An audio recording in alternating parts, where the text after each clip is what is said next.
वो कहते हैं अगर किसी चीज पर एक मामूली सा दाग लग जाए तो उस दाग को मिटाने के लिए बहुत लंबा समय लगता है, बहुत भरोसा लगता है और तमाम ऐसी कोशिशें लगती है कि वो दाग हट भी जाए और जो इमेज है वो वापस पहले जैसी हो जाए। ऐसा ही कुछ हुआ भारतीय आदिवासी पार्टी के साथ जब उनके एक विधायक रंगे हाथों रिश्वत लेते हुए पकड़े गए और अब ये मानना था कि षड्यंत्र है पार्टी का।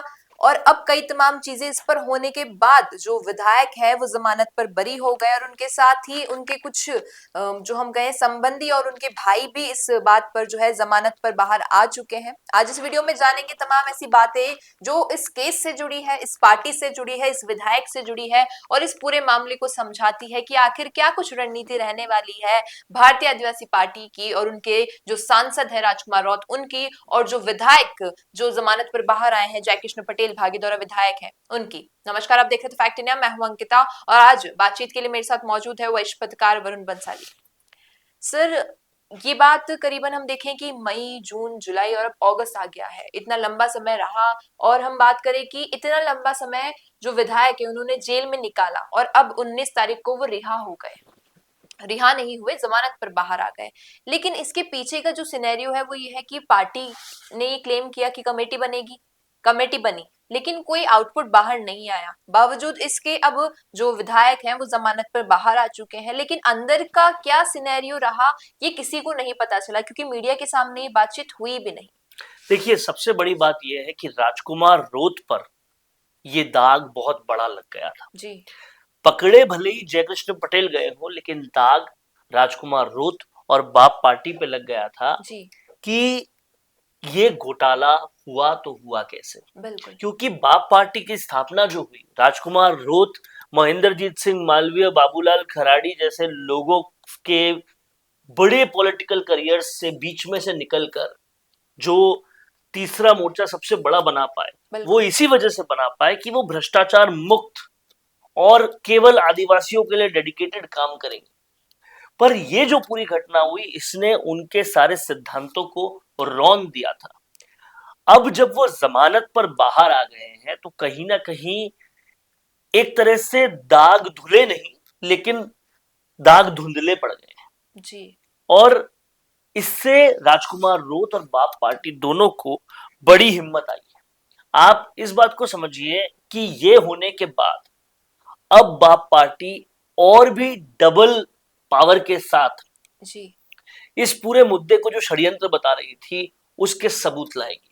जिस तरह से बाप पार्टी ने साफ किया, शुरू से ही उनका स्टैंड साफ था कि ये सत्ताधारी पार्टी का षड्यंत्र है, लेकिन आज तक उसके सबूत नहीं दे पाए थे। इसके पीछे मुझे जो एक कारण लगता है वो ये कि जब तक पुलिस उन्हें जमानत पर बाहर नहीं ले आती या उनके खिलाफ कुछ चीजें जो हो रही है उसको मान नहीं लेती कि इन्होंने नहीं किया है ये सब, चाहे आंशिक तौर पर ही, तब तक उनकी कमेटी का कुछ देना रेलिवेंट नहीं है। बिल्कुल। अब ये साफ है कि इनका स्टैंड जो रहा है, राजकुमार रोत, बाप पार्टी और इनके वकीलों का जो कोर्ट में स्टैंड रहा है वो ये रहा है कि डायरेक्टली रंगे हाथों रिश्वत लेते हुए नहीं पकड़े गए थे जयकृष्ण पटेल, वो वाया वाया चीज हुई थी, टाइमिंग्स का डिफरेंस था।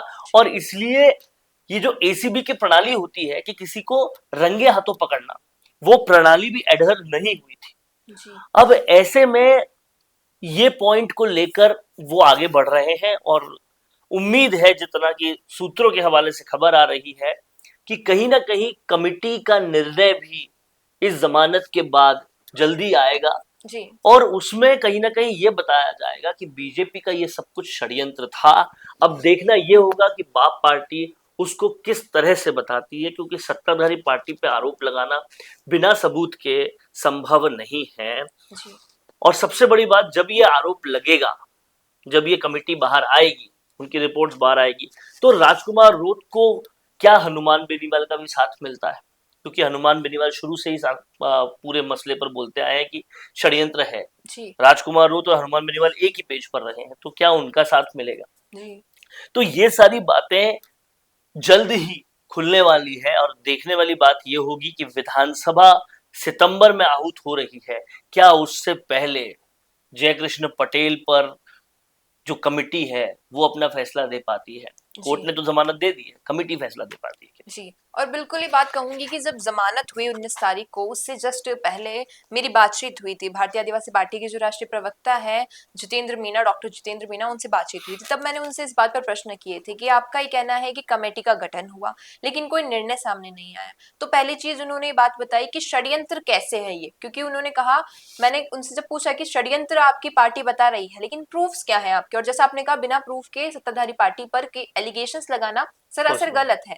उनका कहना है कि जहां से पैसे बरामद हुए उससे कुछ दूरी पर विधायक थे। दूसरी बात ये कि पैसे बरामद होने के करीबन आधा एक घंटे बाद जो है विधायक को गिरफ्तार किया गया था। तीसरी बात उन्होंने ये बताई कि जो महेंद्रजीत सिंह मालवीय है, उन्होंने जब विधायक जीत चुके थे, बाप पार्टी के विधायक, बागीदौरा विधायक जयकृष्ण पटेल जीत चुके थे चुनावों के बाद, जब निर्णय आ चुका था, तब महेंद्रजीत सिंह मालवीय का स्टेटमेंट है कि 6 महीने के अंदर मैं ये जो बागीदौरा की सीट है ये लेकर दिखाऊंगा। तो वो इस बात पर क्लेम कर रहे हैं कि जब इन्होंने ये स्टेटमेंट दिया और 3 मई को तो ये शपथ ली गई है विधायक की, और 11 मई को ये इंसिडेंट हो गया है, लगभग कुछ ही एक हफ्ते का डिफरेंस रहा होगा। तो इतना जल्दी ये सब पकड़ में आना पॉसिबल नहीं है। तो कहीं ना कहीं उनका कहना है कि सत्ताधारी पार्टी एक षड्यंत्र रच रही थी, और उन्होंने बता दिया महेंद्रजीत सिंह मालवीय को, इसका लीडर, कि उनके रहते ये सब हुआ है, ये घोटाला इस तरीके से किया गया है। जाहिर तौर पर ये बातें पहले भी सामने आ रही थी कि अंता के तर्ज पर बिल्कुल। जिस तरह से अंता के विधायक कंवरलाल मीणा को बीच टेन्योर में पुलिस पकड़ कर ले गई और उपचुनाव वहां पर हुआ, उसकी तर्ज पर बागीदौरा की सीट पे भी उपचुनाव कराना चाहते हैं। जी। और महेंद्रजीत सिंह मालवीय फिर से विधायक बनना चाहते हैं। और कहीं ना कहीं इस पूरी साजिश के तार इस बात से जुड़े हुए हैं, डॉट्स जुड़े हुए हैं। और समझने वाली बात एक और है, राजकुमार रोत पर जब ये दाग लगा जयकृष्ण पटेल का, उसके बाद दागों की संख्या बढ़ती गई। जी। आप देखिए, बाबूलाल खराड़ी ने भी उसके बाद ही आरोप लगाया कि किस तरह से वो बड़े बड़े बंगले बना रहे हैं, वो बिल्कुल। माइंस खरीद रहे हैं, खेत के खेत खरीद रहे हैं, भ्रष्टाचार को चरम पर ले गए हैं। ये सारे आरोप इससे पहले नहीं थे। तो राजकुमार रोत की छवि को पूरा टेंट करने और जी। खत्म करने का पुरजोर प्रयास हुआ गा। लेकिन अब जब जमानत मिल गई है तो देखना यह होगा कि जितनी तेजी से उनकी छवि खराब की गई, क्या राजकुमार रोत और उनकी पूरी पार्टी उसी तेजी से उस छवि को ठीक करने का काम करेगी। क्योंकि अभी पंचायती राज चुनाव भी आ रहे हैं, बिल्कुल। उसके बाद पालिका के चुनाव भी आ रहे हैं, और फिर कहीं ना कहीं 2028 की तैयारी भी शुरू करनी है।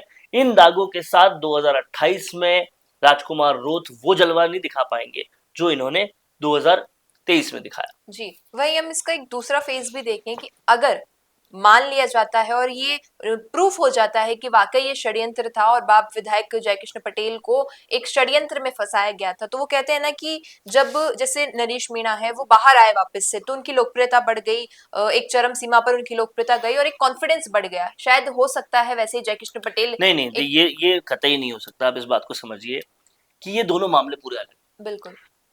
नरेश मीणा लोगों के लिए आवाज उठाते हुए जेल गए, बिल्कुल। इन पे सरेआम भ्रष्टाचार के एलिगेशन पे ये जेल गए। तो ये दोनों जेल जाने के कहना मसले ये अलग है हैं। कि उनका वो कॉन्फिडेंस आ जाए कि मैं तो एकदम क्लियर हाँ, प्रूफ हो गया लेकिन हूँ, लेकिन अब मैं इम्पैक्टफुल रहूंगा। अभी तक भ्रष्टाचार के दाग हटे नहीं है, जी। सिर्फ जमानत मिली है। अब अगर कमेटी का कोई फैसला आता है, कोई सबूत ये लेकर आते हैं, तब वो दाग हटेंगे। लेकिन हाँ, आंशिक तौर पे दाग धुंधले जरूर हुए हैं क्योंकि जमानत मिली है। अब देखना ये होगा कि राजकुमार रोत क्या करते हैं, कमेटी क्या करती है, क्या वो किसी पावरफुल तरीके से फिर से पूरे क्लीन होकर बाहर आ पाते हैं या नहीं। जी, तो अब देखना यही है कि आगे की क्या राजनीति रहने वाली है भारतीय आदिवासी पार्टी की और उनके सांसद की, और जो उनके विधायक अभी जमानत पर बाहर आए हैं, कब वो इस मामले से रिहा होते हैं या वाकई जो षड्यंत्र वो कह रहे हैं ये एक सच साबित होता है। और जो उनकी गिरफ्तारी हुई थी उस वक्त, अब जमानत पर बाहर है लेकिन फिर से ऐसी गिरफ्तारी होती है कि वो ऐसा, जो हम कहें कि इस मामले में अंदर जाएंगे कि विधायक का पद भी खो बैठेंगे और फिर से जो बागीदौरा सीट है उस पर उपचुनाव होंगे और फिर से जो है सत्ता एकदम पलटती नजर आएगी। आपको क्या लगता है? कमेंट्स में अपनी राय जरूर दीजिएगा। वीडियो पसंद आया हो तो इसे लाइक करना, शेयर करना और हमारे चैनल द फैक्ट इंडिया को सब्सक्राइब करना ना भूलना। धन्यवाद।